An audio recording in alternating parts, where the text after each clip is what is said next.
Welcome. My name's Jennifer Roeder. I'm a communication consultant for APFED, and I'll be moderating today's webinar. Today, we will learn about EoE readmissions to the hospital from Dr. Prateek Sharma. Dr. Sharma is a professor of medicine and the program director for the Gastroenterology Fellowship Program at the University of Kansas Medical Center. He's also the section chief of gastroenterology at the Kansas City Veteran Affairs Medical Center. He has more than 400 publications and works to improve the diagnosis and management of GI diseases, including esophageal diseases, GERD, Barrett's esophagus, advanced imaging, and endoscopic treatments. Welcome, Dr. Sharma. Thank you very much, Jen, and good morning, good afternoon to everybody joining in. Thank you to Jen and APFED for inviting me to talk about actually one of the studies that we had done and was published last year about eosinophilic esophagitis and impact on hospital admissions. And so that's what we will be reviewing. Now, of course, for this group here today, I mean, this is just as a review of what we look at endoscopically and what we look at histopathologically in patients with eosinophilic esophagitis. And again, this is something which, when it's focused to the esophagus, it leads to irritation, inflammation, fibrosis, and ultimately can lead to dysphagia from esophageal strictures, what happens. Focusing on what at least I see in my practice, these are the major symptoms of eosinophilic esophagitis that we will be dealing with. Of course, in children, this can present a little bit differently with nausea, vomiting, reflux-like symptoms, inability to gain weight, etc. So just keep in mind that these are the major symptoms happening in adults for this. These are some of the endoscopic features of what we call the EREFs, which is edema, rings, exudate, furrows, and strictures. And so this is something in adults that we will see who will be presenting with all a variety of symptoms that we just discussed. One of the reasons we decided to look at the current study was that, the increasing incidence of eosinophilic esophagitis that has happened over the last 3 decades or so. And we started seeing patients who, from the emergency department or emergency room, would get admitted with dysphagia, potential food impaction.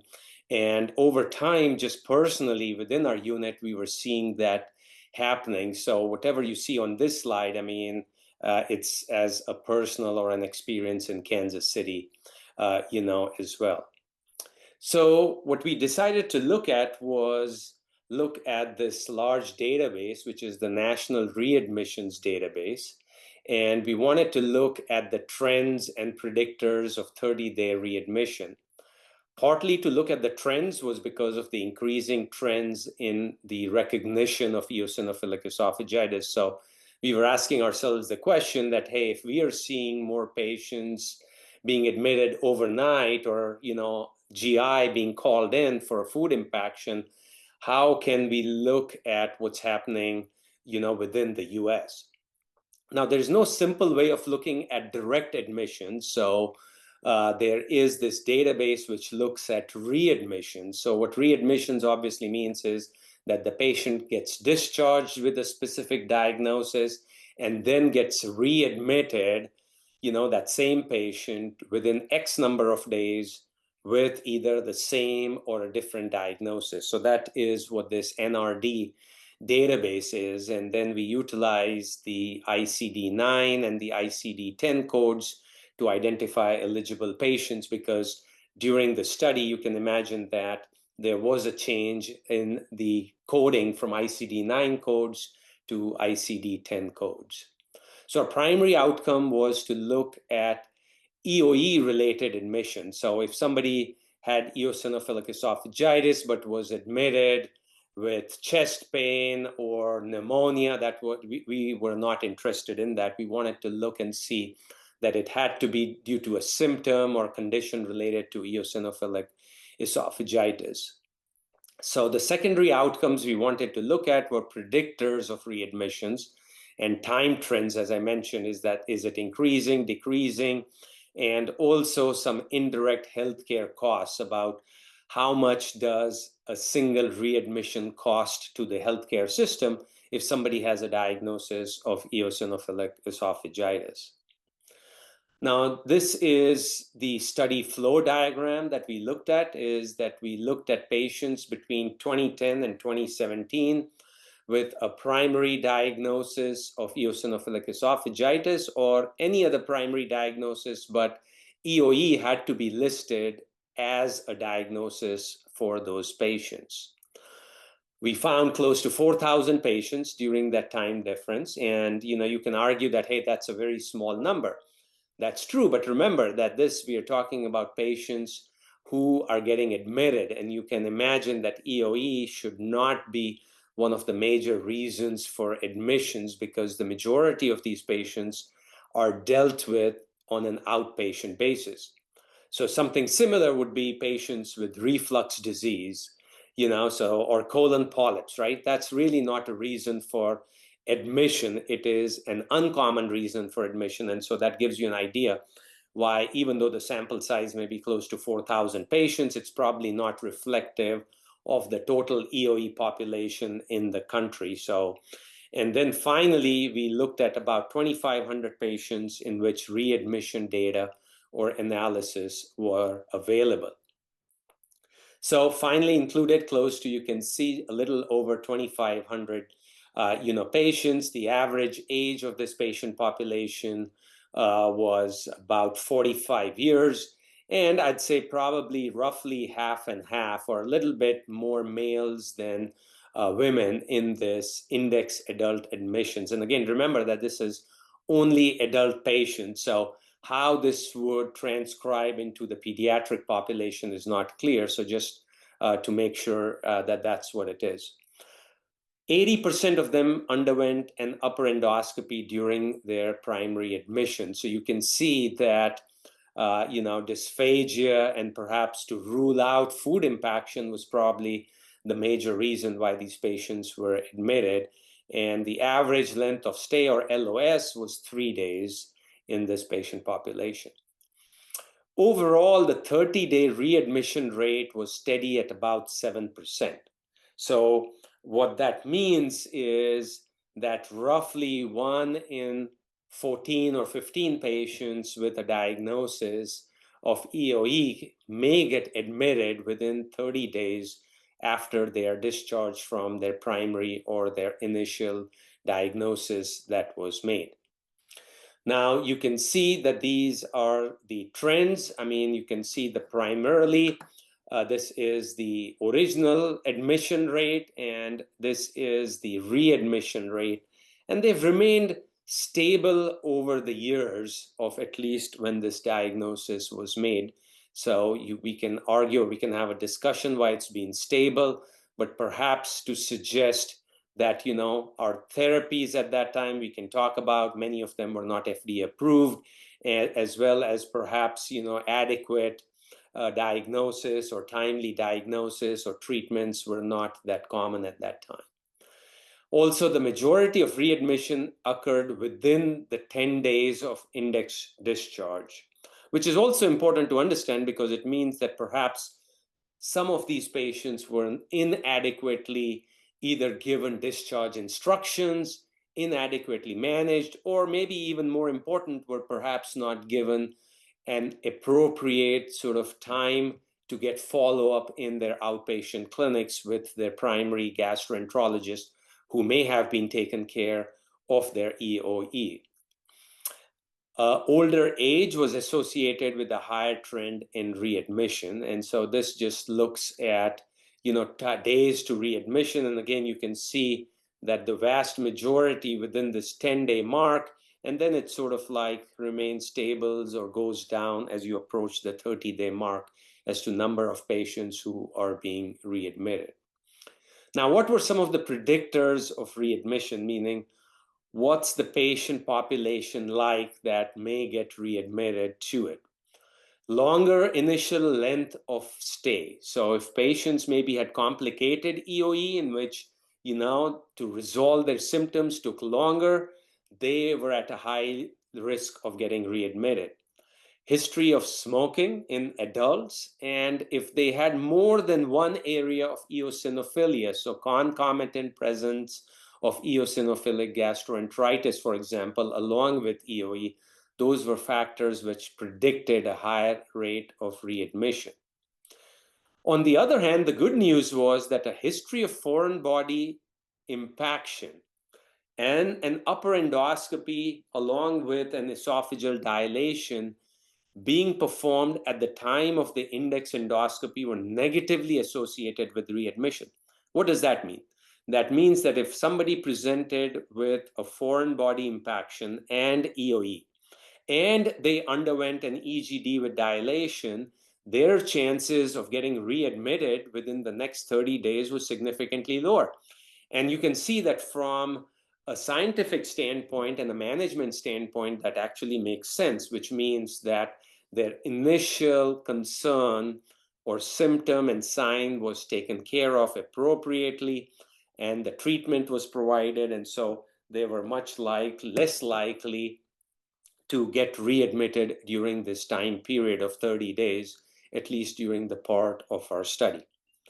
How about some look at hospital charges? And what, again, is not surprising is that the average hospital charges during this time period increased significantly over the time period that we looked at. So the average charge for hospitalization for EoE or readmission in 2010 was about $25,000 per patient. And by 2017, this had nearly doubled to about $41,000 per admission. And again, so this may just reflect, inflation as well as charges or changes in the management over time. Now, we were not able to delve into from this database whether this charge was because of the medications used, because of endoscopy, etc. That is not available in the database, but we were able to at least get a glimpse, the fact that readmissions do cost money. And of course, this is also a call out that not just to improve the quality of life of our patients, but also the fact that readmissions are a burden to our healthcare system. So we should do anything and everything possible to prevent any readmissions from both a patient perspective as well as a cost and society perspective about what happens in this situation. So these are the conclusions from our study, that EoE is increasing incidence and has a considerable impact on quality of life. Readmissions due to EoE for patients who do get admitted with EoE is about 6 to 7%, and they do occur within the first 10 days of their discharge. Readmissions occur at a lower rate if upper endoscopies are performed at the index admission, and also high healthcare costs may render care non-affordable for patients of lower socioeconomic status. So I think that's also an important message that, care for these patients should be done upfront and in the best possible way. So number one is you try to avoid an admission, but of course, even if that first admission happens, we should try and do everything possible that we can prevent a readmission for this patient population. So with that, Jen, I'm going to stop and, thank you for allowing me to share the results of our study on behalf of all my co-authors. And I just wanted to acknowledge Dr. Desai and Dr. Srinivasan, two of our people in Kansas City who were instrumental in making this study happen. So I'll stop there, Jen, and we can open it up for questions and discussion. Wonderful. Thank you so much for presenting the findings of your study. We really appreciate it. So now to all of those joining us live today, please open up the Q&A box you can see on the controls there in the Zoom panel, and go ahead and start submitting your questions so that we can have a great conversation. I'll go ahead and kick it off with one. What do you think patients and caregivers can do to advocate for themselves to help prevent readmission to the hospital?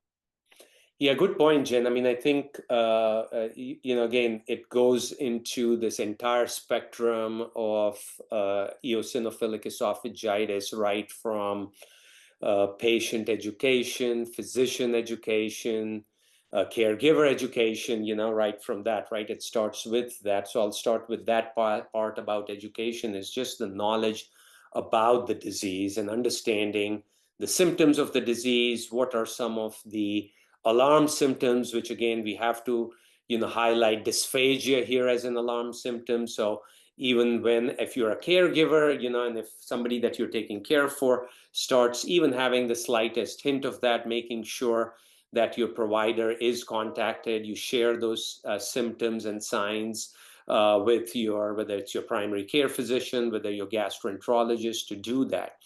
The second thing about education is, again, there are a whole variety of sources or resources, including, Jen, what you represent in APFED. But of course, I have to put a call out for our association, which is the American Society for Gastrointestinal Endoscopy, or ASGE. And we are currently working, and I think we've had some conversations with you and your team as well about, how do we improve education in that. And the ASGE has just launched a huge educational program about training of the trainers, in which what we are trying to do is go to the grassroots level to, gastroenterologists, to primary care physicians, and we've developed several educational modules on how we can get them trained on simple things related to eosinophilic esophagitis.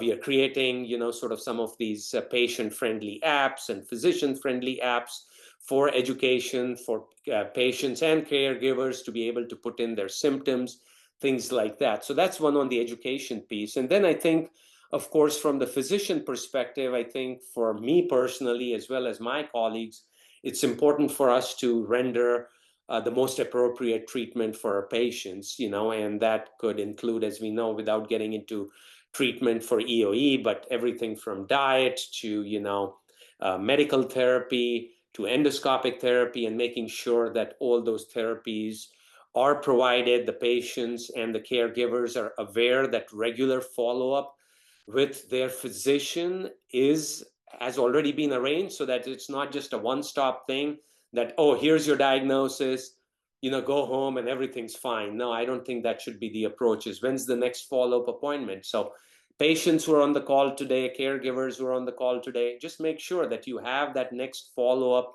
visit, even if it's a phone call, even if it's a virtual visit, something planned to know what the next steps are.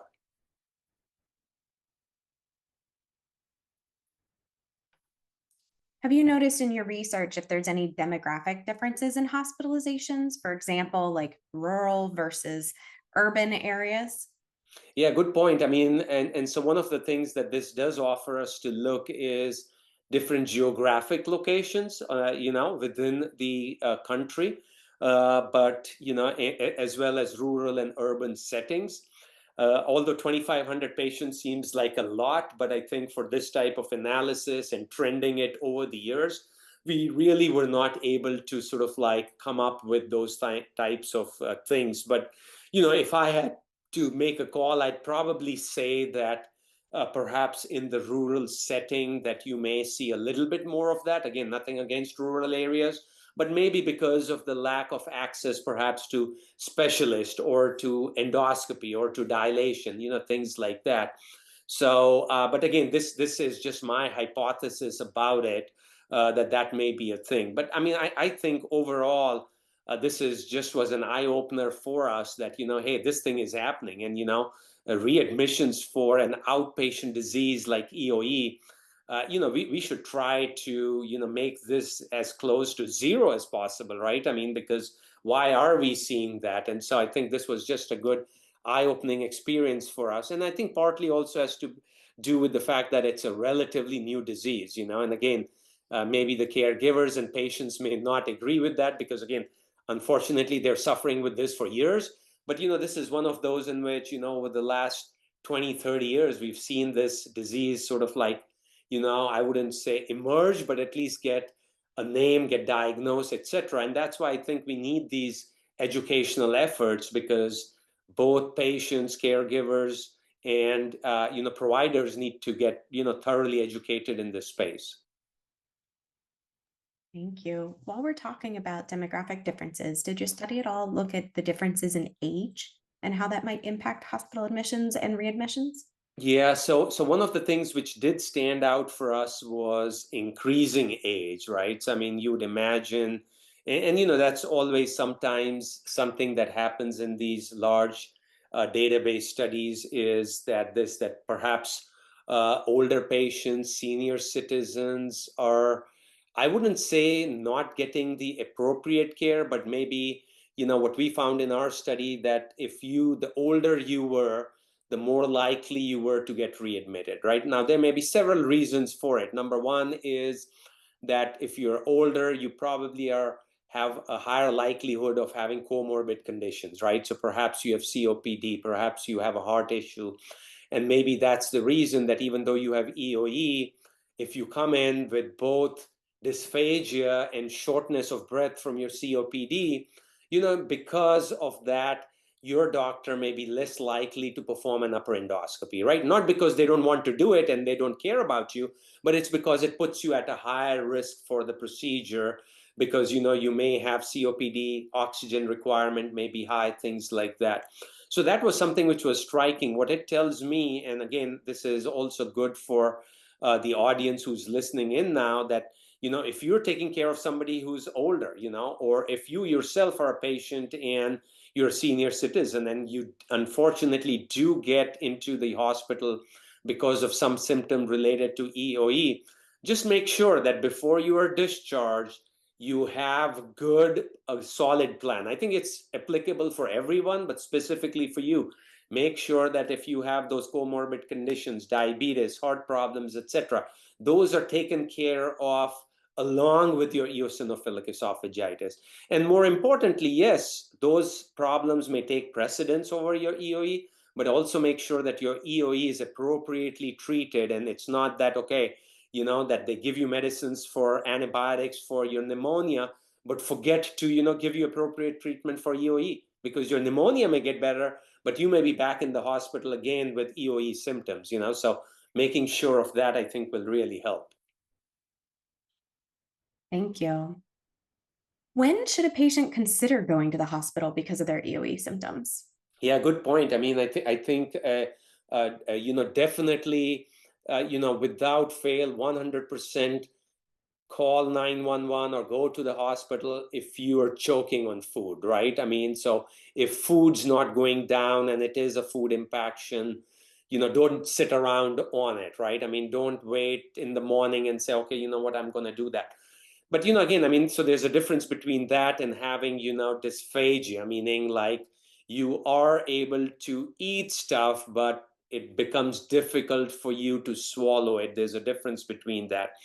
You're having a meal and all of a sudden, you feel that something's stuck, right? I mean, that's dysphagia. Many times in EoE patients, what happens is that as you chew food more, you take a few sips of water or liquid, it goes down, right?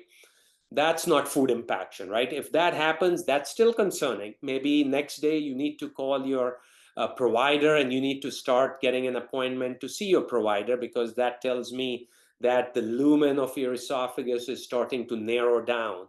And that's, a stricture is there or a ring is there, or maybe it's only edema and inflammation, but let your provider make that call, not you, as to what it is.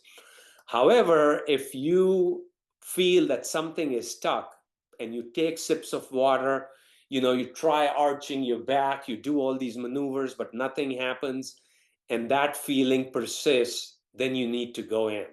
Again, it may be going into the closest urgent care, to the closest emergency room, whatever you can do. That tells me that something's stuck. Now it's very well possible, doesn't mean that if you go there that it needs to be removed by endoscopy. It's possible that by the time you get there, they give you some IV fluids, things like that. Things may settle down, the food may go in, but then the gastroenterologist on call can make that determination whether you need to have an endoscopy on that day, the next day, or the day after, right? But it tells me that an endoscopy is definitely that something's required at some point, but let that provider make that decision. What do you think the role of diagnosis is in reducing hospitalizations? Like whether someone's diagnosed before or after their hospital, can that impact the course of treatment?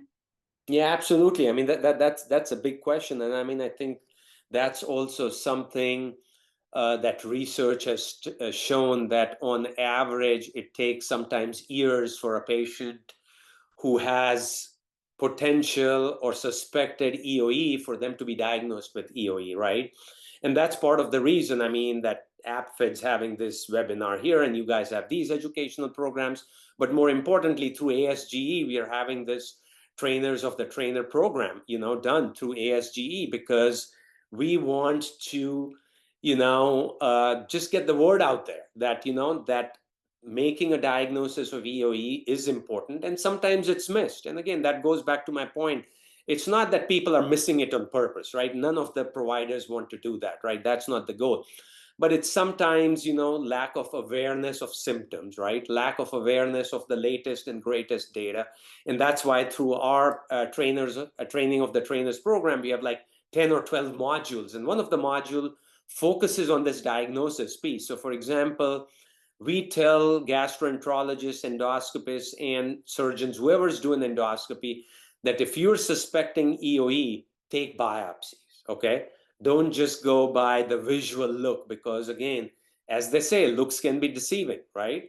I mean, I may seem like a nice guy, but maybe I'm not, right? I mean, again, right? So it's like, take those biopsies. So many times what happens in that acute setting, if somebody's coming in with food impaction, rightfully so, the goal of the physician at that time is, let me relieve that symptom, right? I want to take care of that patient right now. In that phase, sometimes what happens is that biopsies may not be obtained. It's not malpractice, right? It's just the fact that, the esophagus is inflamed, the patient's suffering, you want to relieve the symptoms then, right? But from a patient and the caregiver perspective is, before you leave that hospital or that emergency room, make sure you take the appointment to see the gastroenterologist, right? That's something which gets missed, right? Because again, from a patient perspective, you're in the emergency room, you spent 12 hours there, 16 hours there, you want to get the hell out of there, right? I mean, you're not waiting to wait another hour, right? You want to get home, be with your family, etc. So that's, I think, where some of these, as we say, things fall through the cracks, right? And, so that's also where some of the things that personally I'm interested in is artificial intelligence and scheduling, right? We are working on some of these things as to how can we prevent some of these things from happening. Can we automate this process so that once a diagnosis of EoE is made, automatically it gets triggered. A patient phone call happens, a message goes to the patient's app or to their phone or to the provider's office that, hey, so-and-so got diagnosed or has potential EoE. Let's make sure that you get the patient in for an appointment. So, Jen, that's another area where, APFED can work with, ASGE. We have this AI Institute in which we are talking about how can we use AI to improve the healthcare and the quality of life for our patients. So I think there's a big way in which we can make sure that some of these things don't happen. That's, again, something for a later day. But I mean, I'm just raising these issues where I see potential areas where, all of us could be working towards this common goal. Thank you. AI is certainly an interesting role in all things these days. So, continuing on around hospitalizations, what are some common risk factors that contribute to hospitalizations? Right. So, I mean, I think starting from a patient perspective, I mean, it would be like non-compliance with medications or not knowing how and when to take the medications. I mean, right? So if your disease is inadequately treated, I mean, that can trigger off one of these symptoms and can lead to it. Your dietary, restrictions, I mean, if your EoE gets triggered by certain types of food, allergies, you should have had that discussion with your provider, making sure that, you have seen a dietitian, a nutritionist, again, a multidisciplinary approach is critical for these kinds of things. So, so if you end up ingesting the wrong type of food, whether it's something that you really like and you're missing it and you decide to have it, or unknowingly you didn't know that there was a certain ingredient in that type of food. So from a patient perspective, knowing what the content is of things that you're eating, specifically when you're in a party or if you're having canned food or pre-prepped meal that you haven't prepared, knowing what the ingredients are, I think that's critical from a patient perspective so that you're not doing it. And again, from a provider perspective, it is making sure that your patients get the right treatment and that you have appropriate follow-up arranged, for your patients, and that you've given them appropriate instructions on all of it. So, it's a good patient, physician, provider relationship. And, how do we sort of move that up and try to, have programs to enhance this sort of communication, I think is critical. Aside from a food impaction, are there other complications of eosinophilic disorders like EoE that might cause someone to seek emergency care? Yeah, I mean, I would say that this food impaction, of course, is the worst and the most serious, type of symptom which will happen, and lead you to the emergency room. The other things which may lead you or should lead you to call a provider, urgently rather than, waiting a week or a month or something like that is if you start to lose weight, or if you start to notice, blood in your stools, if you have persistent nausea, or if you start throwing up, I mean, if those symptoms start happening, then, it to me, those are all symptoms in which you should seek, healthcare advice sooner rather than later and not sit on it, I mean, say, oh, okay, I have this Hawaii vacation coming up, let me go there, come back. No, because what you don't want is something bad happening while you're in a resort or on the beach in Hawaii, right? I mean, so those kinds of things, I mean, is try to address those up front. And also from a caregiver perspective, if you notice some of these in the person you're taking care of, again, be proactive and try to do this.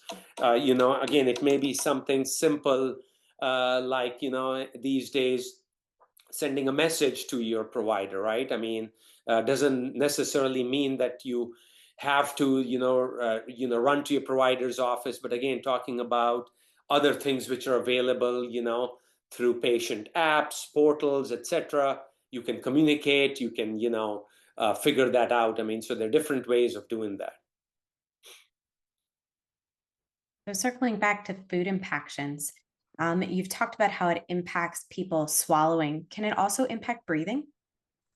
Uh, yes, indirectly. I mean, so dysphagia or food impaction per se means that the food is lodged in the esophagus and not in your trachea or your windpipe, so just to simplify terms. And again, I'm not meaning to demean anybody about not understanding it, but just saying that by definition, your breathing should be fine, right? But what happens is that when you cannot swallow, again, anxiety and stress and panic sort of sets in. And that's when you can, naturally start either hyperventilating or almost having sort of like a panic attack kind of a thing in which you're like, I can't swallow, right? But the swallow is not impacting your breathing, but you can get that. So my advice would be literally take a deep breath, remember that this is not impacting your trachea or your lungs or your food windpipe. It's impacting your food pipe. So you can still swallow. So literally take some deep breaths, try to calm down, and then, nothing bad's going to happen right away from a breathing perspective. So keep that in mind, and then you'll be able to, work towards, your way to the urgent care or to the emergency room or have somebody take you there. But, your breathing should not be impacted directly by this. If a young child is having a food impaction and they're not yet at the point where they can say, my food is stuck, Yeah. what kind of symptoms might a parent look for? Yeah, good point. I mean, so, look for things like hypersalivation, drooling. If you're trying to, spitting out stuff. I mean, if you're trying to give them sips of water or, the Gerber food or whatever it is that kid's taking and they're constantly spitting it down, they're crying, and they're turning, I shouldn't say blue, but just red, just from incessant crying and not keeping the food down or bringing it up. That's a sign that there's something stuck, or that the child isn't able to swallow anything or keep anything down, and that would be a sign that I would take the kid into the ER right away and not sit on it or wait anymore about it. If someone has to be hospitalized due to EoE, is that a sign or symptom that their treatment for EoE might need to change? Yeah, good point. I mean, yes and no. I mean, I think it definitely means, I mean, it could be, as I mentioned, due to a number of factors, right? It may mean that the diet may need to be changed. It may mean that the dose of medication may need to be increased. It may mean that, the patient's not taking the medication appropriately, and that may need to be changed. It may mean that the patient is now to a point that there is a stricture which needed endoscopic dilation, and that needed to be stretched out. So it could be due to a whole variety of reasons, but I think it's a good question to sort of ask your provider as to, hey, why did this happen, right? Was this the natural course of the disease? Or could I be doing something differently in the future from this not happening? Things like that. So just having, I think, that knowledge from a patient perspective is very important so that you prevent it from happening in the future. Do you think with some of the new approved therapies available in the US for EoE that it might result in a decline in hospital admission rates in the next few years? Good question. We're actually just looking at that question in our database and hoping to, yeah, submit that research to DDW in a couple of months. So as and when I hear that, Jen, I mean, I'll share that abstract with you. Thank you. We look forward to that follow up information. You've talked a little bit about some train the trainer programs, and people are curious about it. How can we, families and patient groups like APFED, help promote the Train the Trainer program? Is it only for endoscopists or is it also for GI doctors? People are curious for more information. Yeah, absolutely. I mean, I'll refer you to the ASG website. So it is, the ASGE stands for American Society for Gastrointestinal Endoscopy, asge.org. And so if you go to that website, I mean, I think so. Right now, it's on our learning platform, which is called GI Leap, and it is open to all ASG members right now, which includes gastroenterologists, endoscopists, etc. We also have, Jen, a lot of APP or nurse practitioners who are members of our organizations, and so they'll have access to it as well.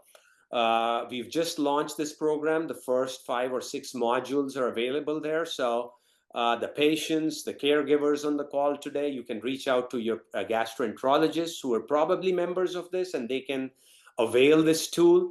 We are in the final stages of the phase 1 of our app, which is going to be a patient-centric app. And the ASGE did have a conversation with APFED.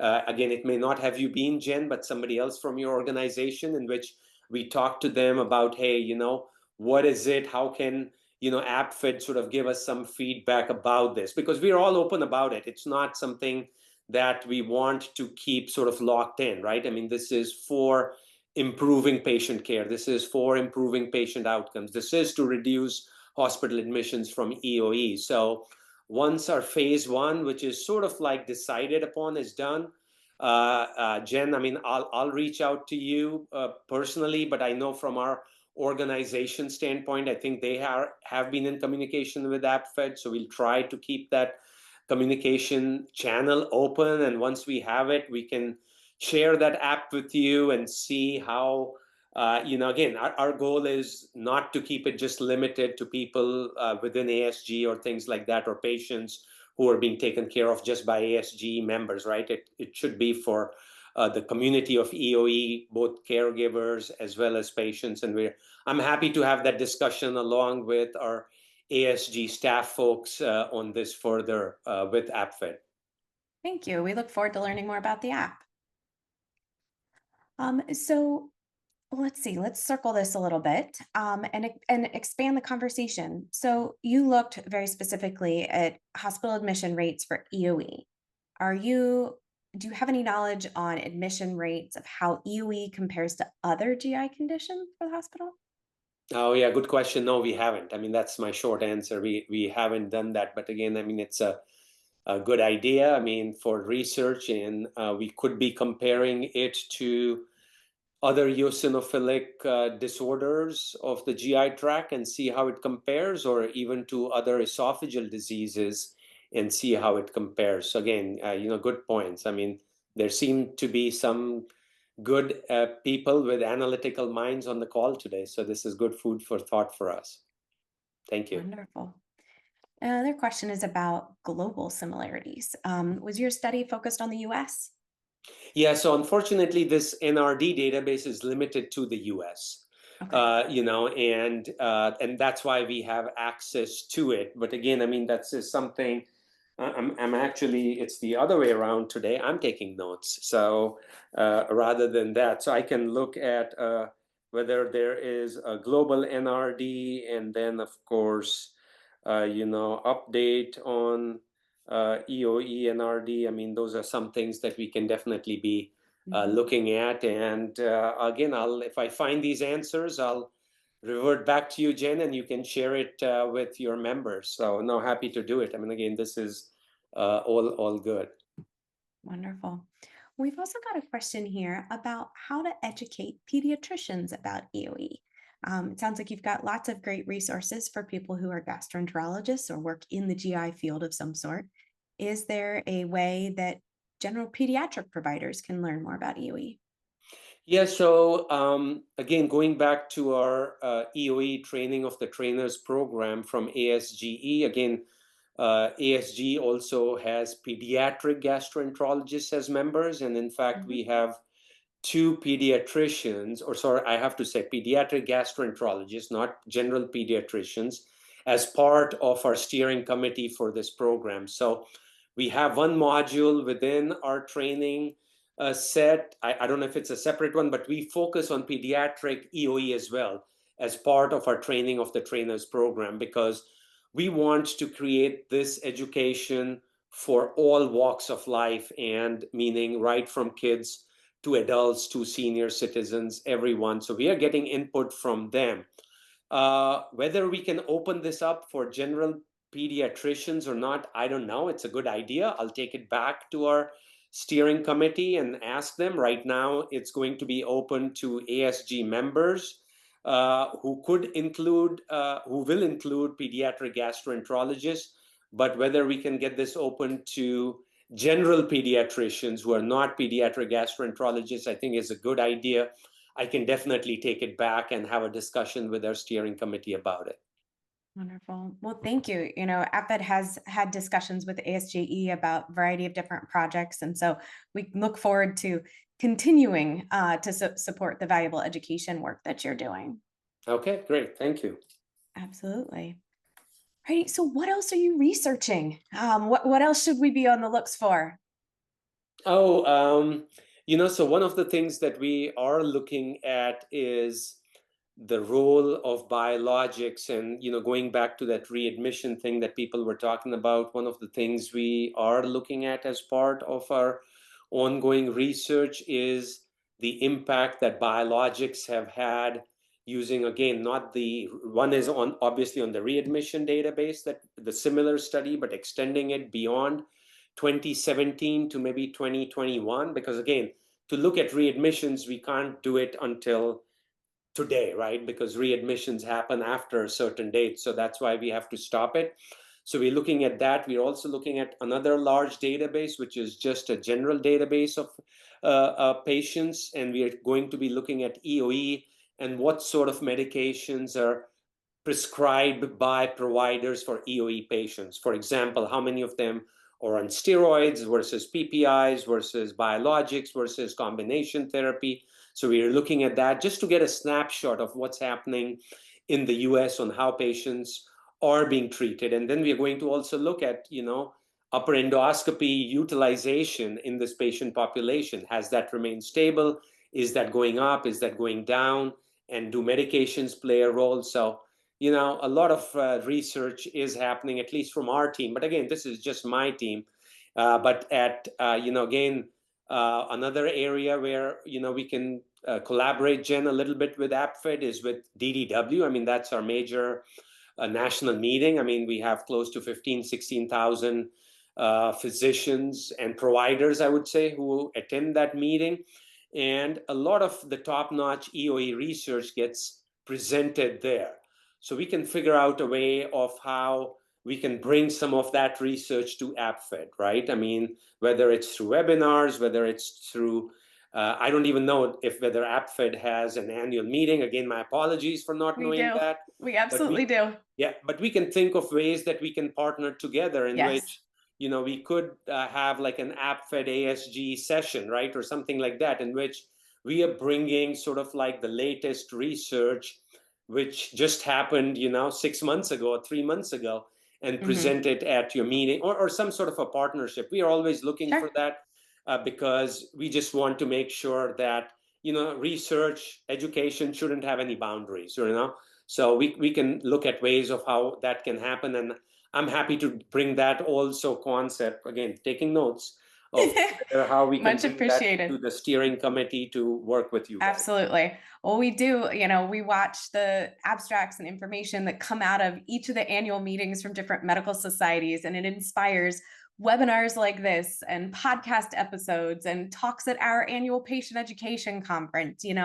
They all influence and impact each other in very positive ways. And so we appreciate you sharing all the wonderful work that you're doing. So also want to circle back to the question about pediatricians and just share that APFED did attend the annual Academy of Pediatrics annual meeting and provided resources directly to pediatricians about eosinophilic conditions. So we in fact have a new handout for pediatricians. And so when we post the recorded materials, we'll include a link to that so you can share it with your pediatricians as well. Okay, cool. Thanks very much. Absolutely. All righty. Was there anything else you'd like to share with our listeners here today?